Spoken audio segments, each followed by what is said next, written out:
Hi everyone, my name is Anna Kadribasic, Marketing Manager here at Very Good Security. So welcome to another awesome VGS webinar where we will be talking about building payments 2.0 for local businesses with our guest, Matt Doka from Fivestars. But before we get started today, here's a quick agenda. So we will have some housekeeping, introductions, and a Q&A session. So just a quick housekeeping before we really dive in. All participants are in listen only mode, so that means you will be muted. This session is being recorded. If you have any questions, you can submit them via the chat on the right-hand side of your GoTo meeting. And feel free to contact us anytime with more questions at contact@verygoodsecurity.com. So I'm going to turn it over to our moderator today, Peter Berg, the VP of Business Development at Very Good Security. Thanks so much, Anna. Really appreciate it. So as Anna mentioned, I lead business development and strategy for Very Good Security. I joined VGS from Visa, where I was leading the Visa Ventures group. And I'm thrilled today to have our guest speaker here with us, Matt Doka. He's the co-founder and CTO of Fivestars. Hi, Matt. Thanks for joining us. So before Fivestars, Matt actually volunteered to serve with TechnoServe in Uganda, and he was also a strategy consultant at McKinsey, and an analyst at AVM, which is a global macro hedge fund. He has built Fivestars as this co-founder and CTO from scratch, and we're excited to have him talk a little bit about his journey today and the kind of the benefits and challenges along the way. So Matt, welcome, first of all, and thank you for your time. Thanks for having me. Yeah, so it's great to see you. So for those who maybe are not as familiar with Fivestars as you and I are, could you give us a little bit of a brief summary of what Fivestars is and what you guys do? Absolutely. So the mission of Fivestars is to fight for local businesses and communities by turning transactions into relationships. You know, we really believe in this idea of communities connecting at the local level, at the brick and mortar level. You know, Vic and I were never, we weren't really consumer product guys. So something that interacts with businesses and consumers and has both a marketing as well as a community angle felt like the right mix for us. Vic and I met 11 years ago at McKinsey.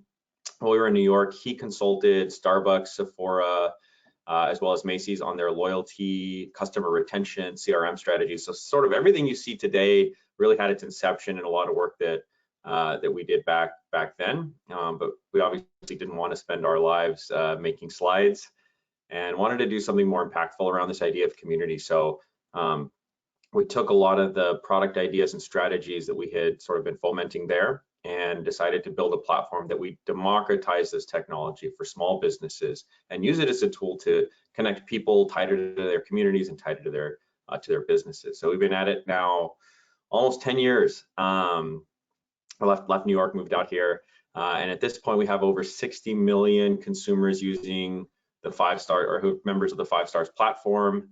That makes us one of the largest consumer fintechs in the US, which is funny. Because it still feels like we're small, a very small company, and we have over 14,000 local businesses who use the platform to engage their customers. That's fantastic. And you guys are basically an overnight success, 10 years in the making, right? Right. It's every 1 year at a time at this point. That's phenomenal. I would love it if you could maybe tell us a little bit about. You mentioned you guys met at McKinsey, you and Victor. Maybe you could tell us a little bit about like the founding idea and kind of how you initially came up with that idea for Fivestars and how you transformed that into kind of the company it is today. Sure. So if you think, you know, I think there was two pieces of this idea. So one, when you're shopping online, everything's personalized, your history is saved, you know, advertisements even pop up on random websites that are tailored to you. And that is in a very impersonal, screen-based experience. But when you walk into your neighborhood coffee shop, they don't know who you are, they don't know your history there, they don't know, you know, you're kind of just another face. Even if you're going there frequently, that you know, when a staff member turns over, you know, you're sort of starting from scratch. And so you know, we really saw this opportunity to help brick and mortar businesses deliver that same type of connection and personalization that they were doing 100 years ago, back when it was just a lot of small businesses on Main Street, and that online businesses like Amazon are doing today, as a way to connect better with their customers and build ultimately a better consumer experience. And so that was a big piece, was just seeing what online identity did for transforming online commerce.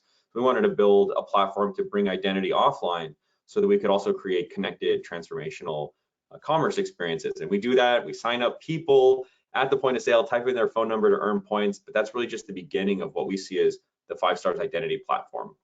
And the second piece of that idea was seeing what some of the really top Fortune 50 companies were doing for customer retention in brick and mortar. They had a lot of manual processes, like at Sephora, you have to type an email address in, but customers loved that connection. They loved, the loyalty experience they were getting and the special treatments and all the different delight elements you're able to provide when you have that identity. And more than that, it's really helped Starbucks, Sephora, even Macy's build solid businesses and sustainable businesses. And we wanted to take that and help the smallest businesses who don't have a $100 million IT budget do the same, even better for their customers than the largest, than the sort of the Fortune 50 brick and mortars are doing. Yeah, and you've managed to support a range of businesses, obviously SMBs, but you've got some larger chains as well, correct? That's right. We still, we're very focused on brick and mortar. So most of our chains still are, only have typically 4 or 5 locations max per owner. They're invested in their communities, and they're, really about connecting and believe in building customer relationships, engaging their customers, and treating their customers with 5-star experiences. Yeah, that's awesome. Although we don't use that tagline. That's my personal tagline. Don't quote me on that. Giving a 5-star experience to everyone. It's funny. I was just, as you were talking, I just was recalling my time actually at Visa, where we were looking at like new and emerging payment methods, and one of the things like the Starbucks mobile app and that loyalty experience, which a lot of people have heralded as like some of that. Yeah, I was just thinking like you guys were probably designing those things or helping to design those experiences, while I was like making slide decks at Visa, like analyzing them. We were making slide decks too. Yeah, exactly. Just a lot of slides going around. And I think we both decided to try to do something a little more hands-on. That's awesome, though. I mean, you then, I think you guys have clearly like taken those learnings and then like built even well beyond that, right? I mean, like what you guys have done with Fivestars goes cut above. Maybe you can tell us a little bit more. I mean, sorry, go ahead. Yeah, please. About the first 7 years, we were building the engine.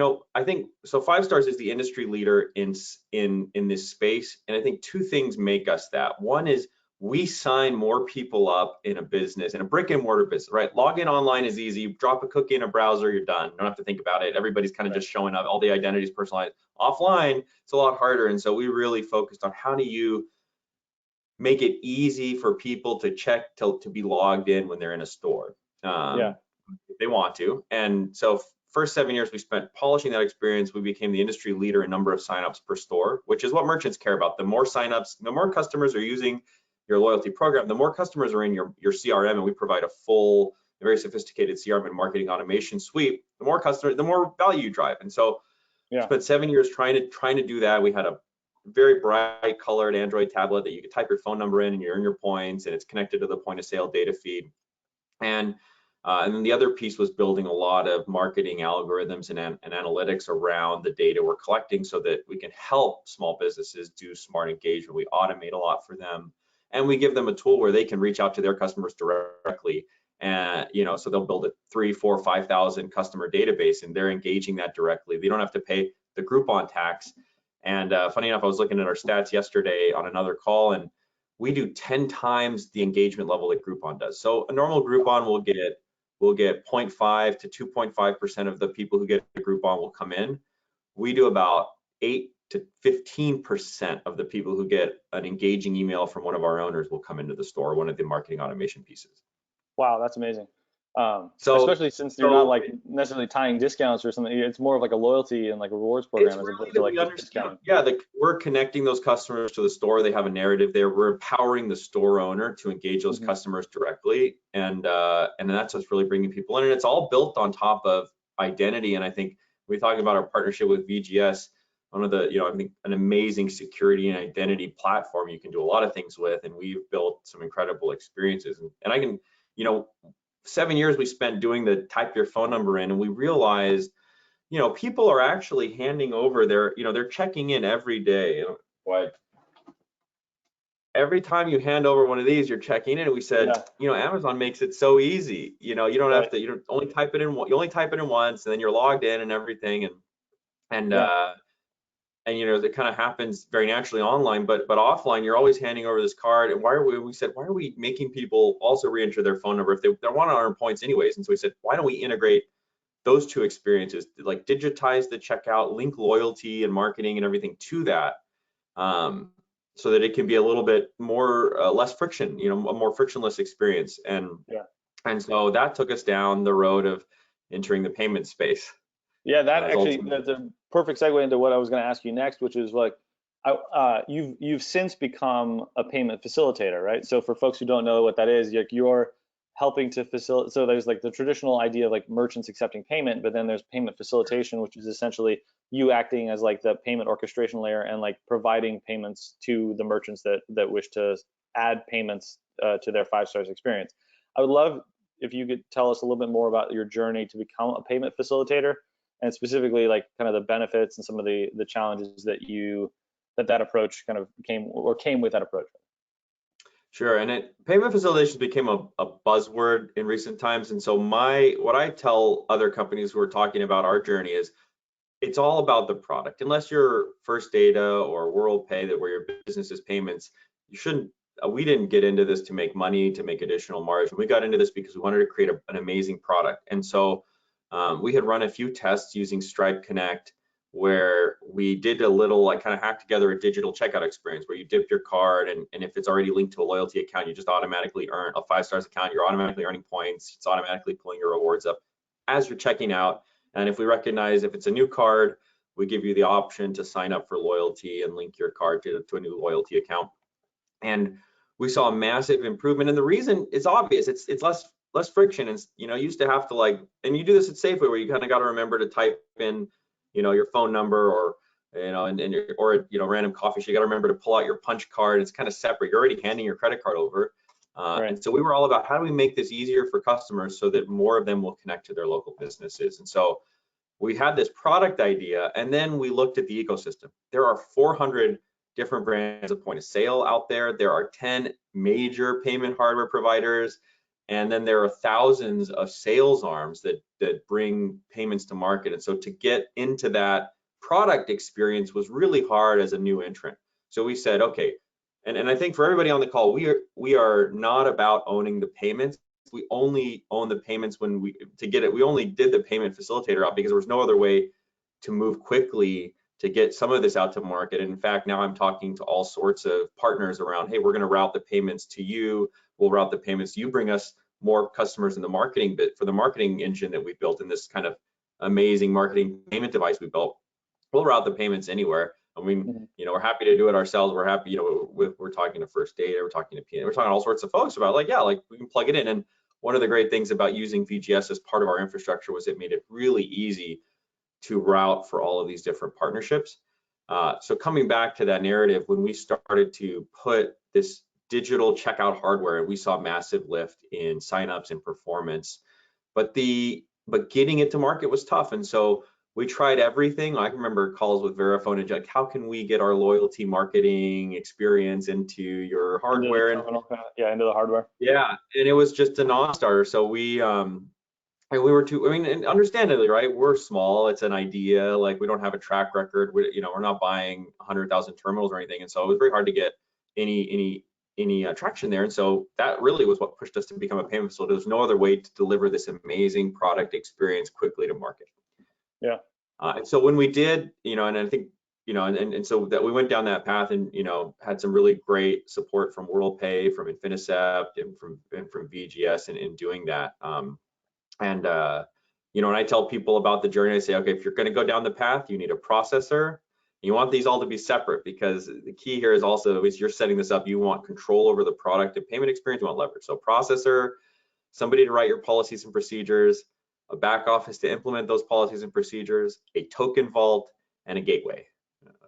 gateway. It's interesting. I like that you're breaking it down like that, because I want to spend a little extra time there, because you went into the payback journey. Just I think it's important to underscore this. Like you mentioned this, but to highlight for folks that are listening, like you went into the payback journey not just because you just wanted to like add payments or like increase your margins or like squeeze more out of merchants. You actually were doing it as a product enhancement, right? Like you saw the value Absolutely. that it drove 100% because first and foremost product enhancement. right. And so and you're basically, if I may kind of play back to you what I'm hearing, like it's like meeting the customers essentially where they are, right? Like you're going to the customer and saying, look, you're already paying with this payment instrument. You already have a flow that you, the customer, want to do, right? You have your preferred payment method, your preferred flow. I'm going to meet you there, and I'm going to just like enhance that experience for you and bring loyalty to the table, and like and by extension help the merchants Make it frictionless. right And by I think embedding Peter, like payments and loyalty. I think Which one I of the think things is distinct. Sorry to interrupt, but like it's distinct from how some folks have taken the like closed loop or like stored value. Like you have to top up your brand's card to be able to actually transact and get the loyalty points. Like you're just like rewarding people for the behavior they're already doing at local businesses, as opposed to making like the Starbucks thing we talked about initially, like very successful, but it's like a different experience where I have to like actually put money in. We chased Starbucks. I mean, I like to, Victor and I joke about this. We were chasing Starbucks feature roadmap for like the first 7 years, rebuilding it, not chasing. We kind of had, designed it there. They were off in the races, and we were sort of rebuilding it. And this is the first time I feel like we've stepped beyond really what anyone else, even in the Fortune 50s, are doing in terms of identity. And I've got some thoughts as to why, but like, you have like Starbucks is not a frictionless experience, right? You got to remember to pull out your app. You have to have the gift card loaded. You have to do all this. You have to download the app. And we said the key here is the relationship. We're supporting a merchant-consumer relationship. How do we make the technology layer as seamless as possible? And one of the reasons I think Starbucks has struggled to do that is the technology you need to do that. The ecosystem is so fragmented, and the technology is frankly really weak. I talked to dozens of token vault providers with processors. There was maybe 2 or 3 that even could possibly do what we were trying to do, and VGS was the only one that really had the flexibility and an understanding of the product experience we were trying to create. When we started working with you guys, you understood you took the time to really put your, not just your technology IT hat on or your PCI compliance hat on, you understood our product and the identity layer we were trying to build, and it was a very, we had a lot of confidence that we could actually do the cool connection. And I think if Starbucks could do that, if they had the technology in place, they would have gone that route 10 years ago. Instead, they've got, to your point, a higher friction experience, partly because it's so difficult to find, it just didn't exist 10 years ago, and it's really hard to find and to put together the right pieces to deliver the low friction experience we've delivered. Yeah. Thank you for the kind words, and maybe if I can capitalize on the momentum, like could you tell us there's a client tip for you. Go, you should be selling those guys next too. Noted. I'll take that. Write that. Let me write that down. Now I would love to know maybe about like your journey and how you ended up choosing VGS a little bit, and like how that fit into your goals for what you were trying to build, because you mentioned like when we spent a lot of time together at the outset, figuring out like or understanding your product and what you guys were trying to accomplish. I would love to know how you were evaluating players in the market and like what ended up leading you to VGS and how that factors into kind of the identity solution you're trying to build. Absolutely. So we wanted to have a reusable, like anytime you dip a card. So one of the most important things, especially as a company who doesn't want to be a payments company, manage PCI efficiently, stay out of as much scope as possible. And from the get-go, the slide a bit. From the get-go, we knew VGS. that actually was not planted, but it's very. Thank you, Anna, who's driving the slides. We wanted to avoid like it was all about fast go-to-market, and ultimately we wanted to sign partnerships where we're not even doing all the payments. So again, right. How do we avoid doing everything from scratch? And over the last, Stripe, Square, they had to do everything from scratch, underwriting, PCI. 10 years, a lot of supporting systems and companies to make that much easier. And so we wanted to stay out of scope. We wanted to do, sort of that everything passing through us was either encrypted fully or de-identified, tokenized. But we also needed an ability to get a reusable link to the customer's account, because ultimately we're trying to do the identity thing. Right. And when we started asking, and then even let people do things like oh, I want to reply with a text that I've, my Fivestars account is a phone number, and I want to like reply to a promotion with a text and like buy a $1 hamburger that day offer, like some kind of real-time offers. And so we had this list of like, we need to be able to have a token you can use for this kind of reply yes e-commerce. We want the token to stay the same anywhere it checks in on our platform. We want to be fully PCI compliant. And there was just a really, really, really short list of folks who could do it, and none of those folks understood our product at all, except for VGS. Like we were, I think people were just starting to think about omni-channel commerce. And what I said was frictionless commerce was the last decade. This decade, it's going to be about connected experiences that are frictionless, and when you want to start expanding beyond just the transaction. And it's really hard to do that when you're working with like a traditional player who's so transaction focused and siloed. And VGS really understood like, hey, we want to build our APIs in our architecture way that lets us plug in all sorts of places. So that was a huge piece for us. I think that, and then you guys just committed deeper than anyone else to understand our product, understand what we were trying to do in the market, and be almost like advisors for us. And so it was a huge help. I was talking to a VP of finance, like, look, I wasn't a payments expert. I've been doing payments for 2 years now. Talking to our VP of finance, who also wasn't, very understandably conservative VP of finance, and he's throwing out words like, oh my God, PCI compliance and like security risk. And to be able to then have a conversation with VGS about, we've obviously we've got the software architecture plan, but the advisory piece was so big to helping us move fast, not just externally, but also through internal stakeholders, because we had like the best, advisors and, top tier advisory understood our product and could communicate confidence to us that we could then, get the whole company on board with. And that helped us move really quickly. That's great. I appreciate it. And you guys are also now using I guess you now have the flexibility of using like different payment providers as well, right? So like you essentially decoupled, kind of like I think you mentioned like the different things in the stack, and like you very deliberately chose like the providers for each of those things, right? So that you'd have flexibility and control kind of over the experience, right? Because ultimately you're creating a service for your merchants, right? So it has to serve it's not just serving your needs, it has to serve the merchant needs as well, right? And also our channel partner needs. And I think the other reason the decoupling was so helpful is it makes partnerships really easy. So I can just take the processor piece, I can remove that from a deal, and I'm still using kind of the hardware token gateway stack. I'm delivering this amazing marketing experience, but it lets a partner like Elevon, a partner like First Data, a partner like PNC Bank, deliver our product to market, keep the pieces of the relationship that they care about. And working with VGS lets us plug in anything but keep the customer, really for us, it's all about the consumer merchant experience to keep that consistent. Right. That's great. I appreciate you unpacking that, because payments and this whole thing can be very opaque, right? Like certainly for the uninitiated, but even for folks who've operated in the space for a while, I think it's helpful to understand the journey you went through and unpacking that complexity. You mentioned, well, I think core theme here is obviously like empowering small businesses and helping them be more effective. It's no secret, like a lot of small businesses are kind of in a bind right now, given kind of global health situations and economic climate. Like, have you seen any sort of differences or benefits or like any insights that you guys have seen, given your unique position in the landscape, around like Fivestars businesses versus maybe other businesses, or any other kind of information or insights you can provide there?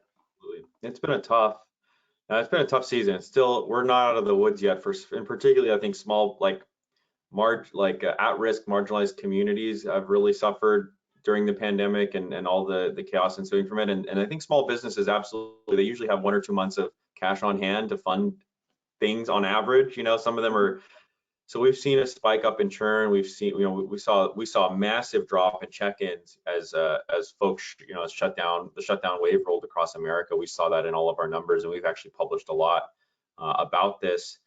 I think what I get excited about Fivestars is we saw businesses who used our messaging platform, because we have some businesses who just use the digital rewards platform, and so we're able to compare those two. And the groups that were using the messaging platform actively as they came out of lockdown, they were coming out twice as fast in terms of growing back, approaching normal. And that difference of coming out of lockdown twice as fast is huge when you're like at the end of your rope cash flow wise, when you've been frozen for a month or two and you don't have anything left, to be able to like get back closer to normal that much faster can be the difference between bankruptcy and closing down to surviving and thriving. And it's been I think it's been huge for small businesses. And the ability to, and I think bringing more people into those helping small businesses build bigger databases and doing all the identity securely and seamlessly, the partnership with VGS, I think is as more critical today than it ever was. Yeah, and it sounds like you've seen businesses that are using your platform actually able to re-engage their customers more easily, right? And like absolutely, they're coming back at a higher rate. I helped a SF merchant, one of our SF clients, send she's been closed for 3 months. It's a beauty salon. Needs to get the word out that they're opening Monday. Is really, they're financially very stretched right now. 3 months has been really tough for them. She called me really stressed. Hey, can you help me send a message? And they needed the help crafting the message as well as like, how do I use your dashboard? It's more about how do we craft a message that really, and that's what we're here for, to help small businesses in those critical moments. And we sent the message, and then we had a follow up a couple hours later about something else. And she said, actually, we got to talk next week. I'm getting so many phone calls setting appointments for next week. Thank you. Wow, and I said, that's great. No worries. Well, yeah, let's talk next week. Great to hear that things are, you guys have a good, this help you build your pipeline for next week. Yeah. She'll probably give you a 5-star review based on your help you've done her. I do want to, for those for the audience, I just want to remind you guys, if you want to submit questions, there's a way to do that via the webinar I think functionality. So feel free to submit any questions. We can take them as you guys submit them. And while we wait on that, I don't know if Anna, do we have any questions in the queue yet? If not, I've got more for Matt, but we can take them on a rolling basis. Not yet. Okay, we'll just we'll give people a minute to type, and I also want to be mindful of time. Anything's fair game, and I'm happy to run a little late, but anything's fair game. That's awesome. Thank you so much. Yeah, I was wondering if maybe you could give us a little bit of advice or sort of insights into what can companies do to help build deeper customer relationships. Like if there are a few nuggets of advice based on your experience, I'd love to know what you've seen or what wisdom you can impart to our partner audience. With Fivestars. We've got the IT and the hardware figured out. We'll route to where however that's needed in your. Now, I mean, in all seriousness, I think the key. Look, customers want to feel connected to their business. It's like one of the disheartening stories you hear a lot is, oh, I used to go to this favorite local restaurant over, and we go every week we go there, and then then the hostess left, and I showed up one week and it's just terrible experience. We're probably not going to go back. And you're like, how is that a thing? Like Amazon doesn't forget who you are. Like they know who their loyal customers are. Yeah. So yeah, go ahead. Sorry. So I mean, I think do something that's frictionless to bring people in, like really frictionless. Because a lot of customers launch loyalty, and it's how does it fit my IT spec? How does it fit what I'm trying to do? But really, like it's all about getting consumers in, and so you want to start with the consumer experience and not what your desired outcome is, and then the rest will come. You'll get those 2x recovery numbers if you're really building that great consumer experience. Meet them where they're at. So we don't use a lot of email or push because people don't want to download an app. I saw hundreds of brands release like white label mobile apps and they're using that. It's like doesn't work that well. So meet them where they're at. If they want text, or if they want a phone call, if they want an email, and make it frictionless. Yeah. And really work to make it frictionless. No, that's a great. And I see a couple of questions rolling in. One of the things I wanted to highlight is, we had a question around like, how do you, for folks who maybe are not doing this, right? Like you have the benefit of like all this experience at Fivestars and seeing the benefits that it's provided your merchants, but like, how would you suggest that someone who's like maybe advocating for this experience inside their company get either leadership or like management excited about like, we need to do this, we need to embed loyalty and like use, you're using payments strategically linked to identity to create this holistic customer experience. Like any ways you'd get people excited about that, or how would you communicate the benefits? Sure. So for marketing and loyalty, I think have a conversation with me. Even if you're not using Fivestars, I'll help you figure out how to talk marketing, CRM. But it should be obvious, right? Everybody needs a great marketing platform and CRM. The hard part is how do you get things in the right flow, how to get people into your CRM. On the payment side, every story is going to be different, but again, if you're starting because you want to design a best-in-class, like it makes product sense, or even a slightly better product, it doesn't have to be like a huge step forward like it was for us.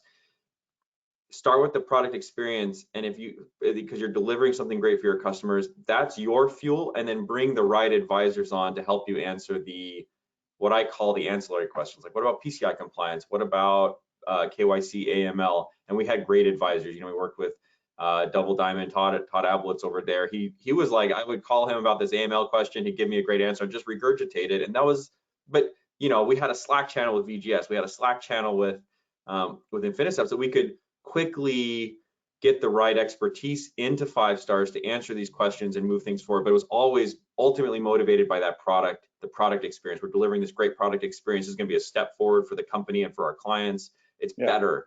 Then people are like, great, let's figure out how do we do that. Yeah, if I can tack on to that, I think something that you said at the very beginning is also relevant. Like, in e-commerce, we take it for granted that everything's trackable, everything's quantifiable. Like, everything about, like, you can retarget ads, right? You do not have that in brick and mortar, right? But you guys have actually enabled that in the offline channel, which most businesses, frankly, are blind to, right? They just see people coming in the door, but they have no way of tracking these folks. Online, it's like, sort of like taken for granted, but it's completely different in the brick and mortar. And you guys have unified that and closed that knowledge and insight gap, which ultimately results in a much better product experience for the SMBs and for the consumers as well, right? Absolutely. And we were, I think for us, the key to closing that gap was to use what's already there, to meet customers with the identity tokens they're already using, but to do it in a secure way. And I mean, when I remember one night we were getting ready to launch the PayFac, I get this like, oh, I need a PCI SACD document, and I was like, okay, I'm not gonna do it this weekend. It was like Friday night. I get them, all right, I'm gonna try to do it Sunday night. And I started 3 hours in, I was like 5% of the way through, like, oh my God, this is overwhelming. Like, I know we designed all this well, but like, and so I send a Slack at like midnight to Peter and Mahmoud, like, hey, how should I do this? Do you guys have any advice? I'm like, no, that's part of our platform. We don't just build your technology. We're the PCI advisory and consulting. And they're like, hey, by the way, it's in the contract. I was like, oh, great.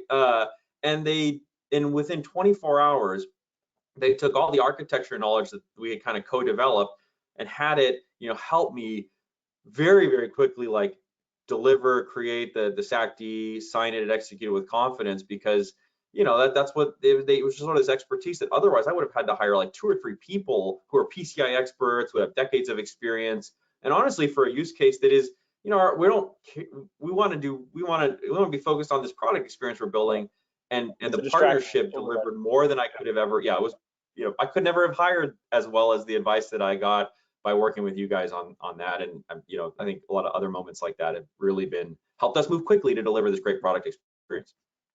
Well, thank you so much, Matt. I mean, I think that's a warm, fuzzy note to end on, I suppose, as warm and fuzzy as PCI compliance can be, but at least helping you navigate can get to a good outcome.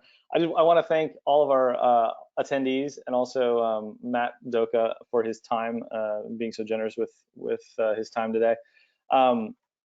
If you have any more questions, you can get in touch directly to us. We're also happy to put you directly in touch with Matt. Just send us a note, contact@verygoodsecurity.com. We also will have a recording of this available for those who didn't attend or who may want to review it. Matt, thanks again. Great chatting with you. Really appreciate the insights. Thanks, Peter. Talk soon. Thanks, everyone. Have a wonderful day.